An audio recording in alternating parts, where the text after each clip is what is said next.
श्री नवनाथ कथासार अध्याय 20. मैनाकिनीचे पूर्वचरित्र, गोरक्षनाथाचे तबलावादन व गुरु मच्छिंद्रनाथाची भेट.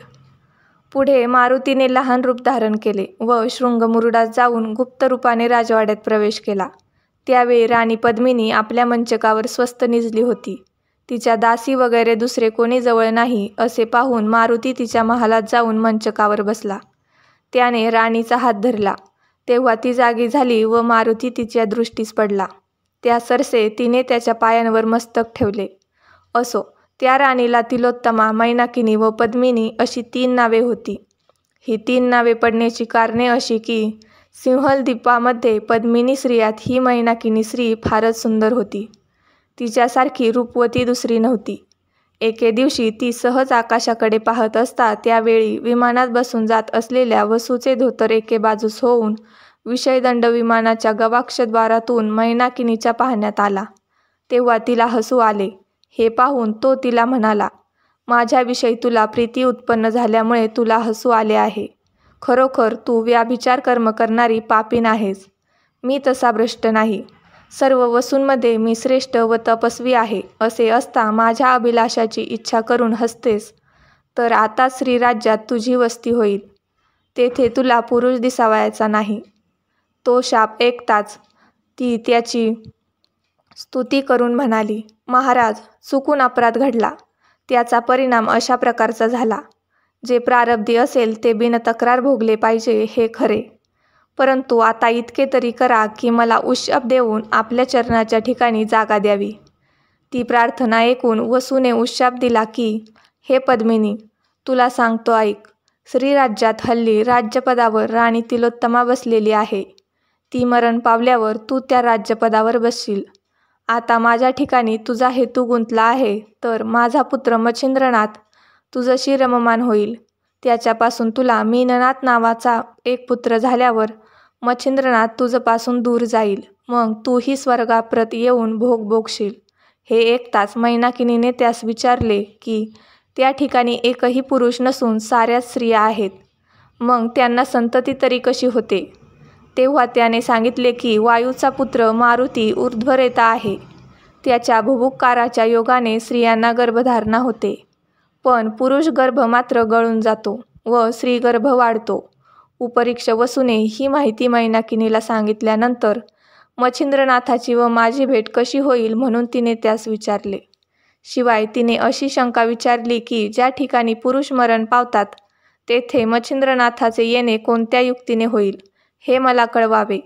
ते ऐकून तो म्हणाला, तू आता तप करून मारुतीची आराधना कर, म्हणजे तो प्रसन्न होऊन तुझी चिंता दूर करील. पण तुला एक गोष्ट सांगून ठेवतो, ती नीट लक्षात धरून ठेव. ती ही की ज्या वेळेस मारुती प्रसन्न होऊन वर देण्यास तयार होईल त्यावेळेस तू त्याच्या प्रत्यक्ष अंगसंगाचे मागणे माग. तो संकटात पडून मच्छिंद्रनाथास घेऊन येईल. अशा बेताबेताने तुझा कार्यभाग साधून घे. त्या मारुतीविषयी तू कोणत्याही प्रकारच्या शंका मनात आणू नकोस. तो तुझी मच्छिंद्रनाथाची निसंशय गाठ घालून देईल. असा वर देऊन उपरीक्ष वसू आपल्या स्थानाप्रत गेला. त्यानंतर मैनाकिनीने श्रीराज्यातील शृंगमुरुड नामक शहरात प्रवेश केला. तेथे ती एका चांभाराच्या घरी गेली व ओटीवर बसली. तेव्हा घरधनी तिची चौकशी करू लागली असता तिने आपली मूळ कथा सांगितली. ती अशी की मी सिंहलद्वीपी राहत असते, पण उपरीक्ष वसूचा शाप झाला म्हणून या शहरात आले. आता माझा येथे कसा निभाव लागेन हे माझे मलाच कळत नाही. हे ऐकून चांभारणीने सांगितले की तू मला कन्येप्रमाणे आहेस. येथे खुशाल राहा व आपल्या हाताने स्वयंपाक करून जेवीत जा. मग ती आनंदाने तेथे राहिली. ती दोघींचा स्वयंपाक करू लागल्यामुळे चांभारणीची चूल सुटली.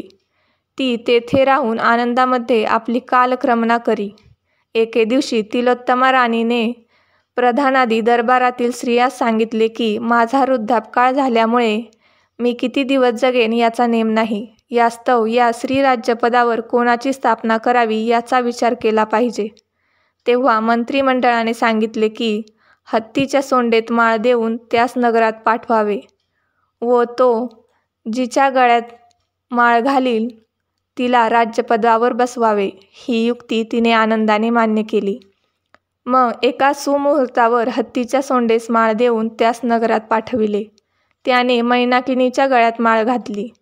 त्यावरून तिला राजवाड्यात मोठ्या थाटाने नेऊन सिंहासनावर बसविले. मैनाकिनीस राज्य प्राप्त झाल्यानंतर तिने मोठे तप केले.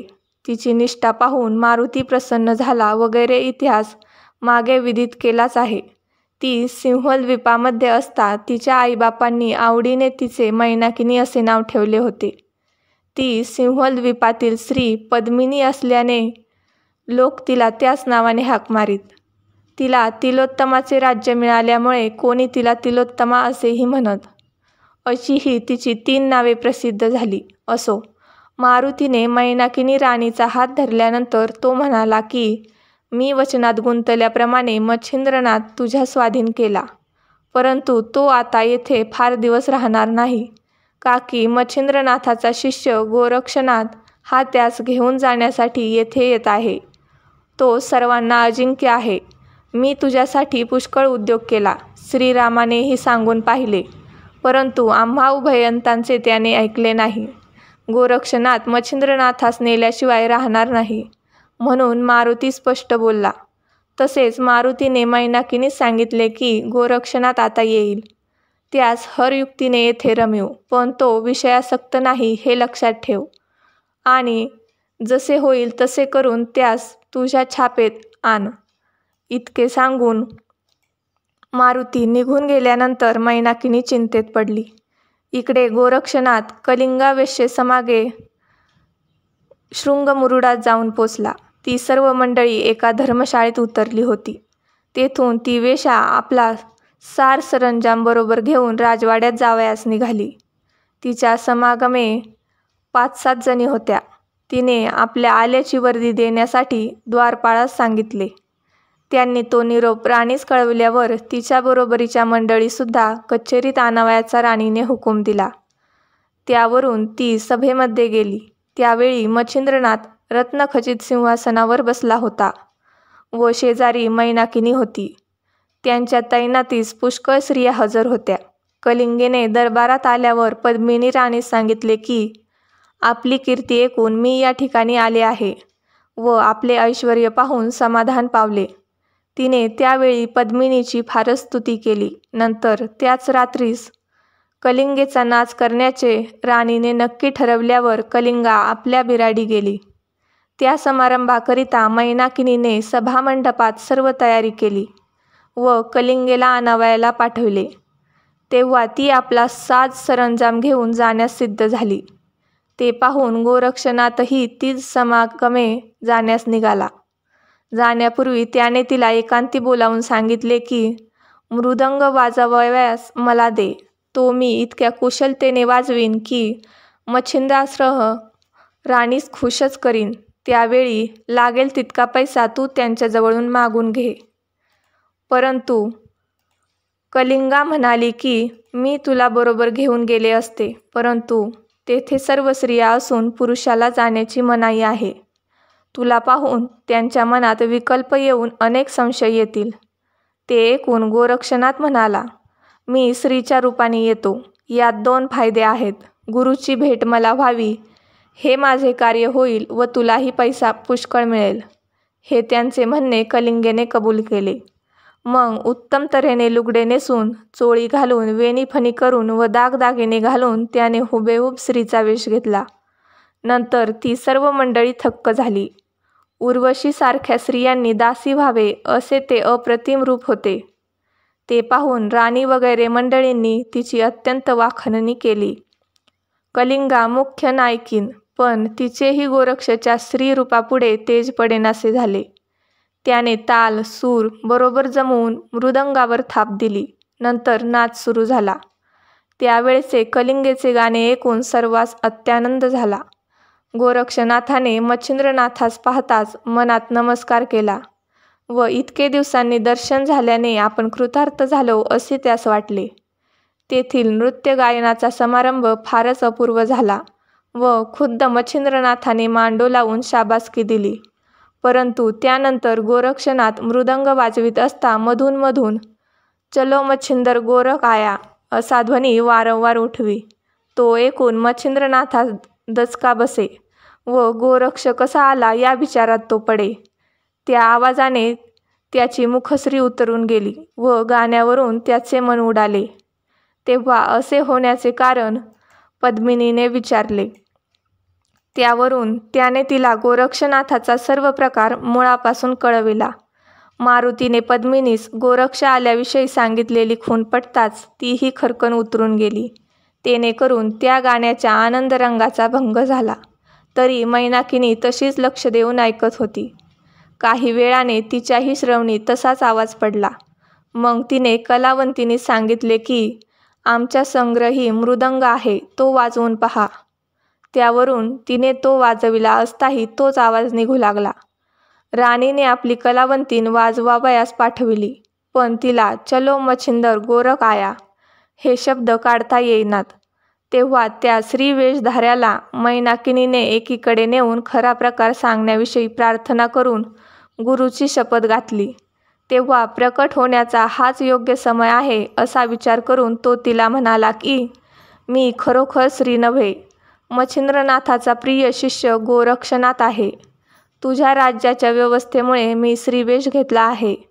ते ऐकून मैनाकिनी त्याच्या पाया पडली.